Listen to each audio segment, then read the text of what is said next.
నా పేరు వెంకటేశ్వర, అన్నవారి వెంకటేశ్వర. మాది అయినపూర్ స్వగ్రం. మా అబ్బాయి ఈడిపుగొల్లో ఉంటున్నారు. వాళ్ళ కుటుంబంతో వాళ్ళ ఇంటికాడ మొహం కడుక్కుంటా పొద్దున్నే ఉదయం కుప్పకూలిపోయిన తర్వాత పనోడ్ సెంటర్లో ఏరే ప్రైవేట్ డాక్టర్ గారు ఉంటే వారి దగ్గరికి పంపాం.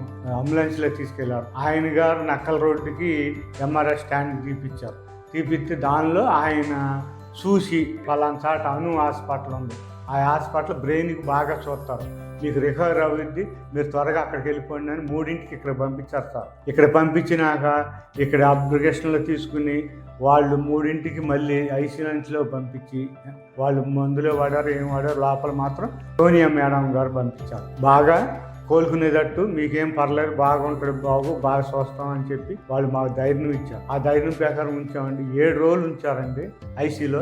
7 రోజుల తర్వాత రూమ్కి షిఫ్ట్ చేశారు. రూమ్కి షిఫ్ట్ చేసినాక ఇక్కడికి వచ్చిన సోనియా మేడం గారు కానీ ఇక్కడ ఉన్న సిబ్బంది కానీ చాలా బాగా చూసుకున్నారు, బాగా ట్రీట్మెంట్ చేశారు. మీ బాబు బాగా తగ్గిపోయింది, శుభ్రంగా తగ్గిపోయింది కట్టి. అయితే ఈ నెలాఖరు దాకా బాగా మందులు వాడుకోవాలి, కాళ్ళు చేయాలి, అప్పుడు కూడుకుంటుంది.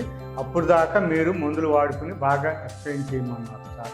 అను హాస్పిటల్లో చాలా బాగా చూశారు, చాలా ఇచ్చారు, చాలా బాగా చూసుకున్నారు. ధన్యవాదాలతో చేసిన వారికి, ఆ సోనియా మేడం గారికి అందరికీ కృతజ్ఞతలు.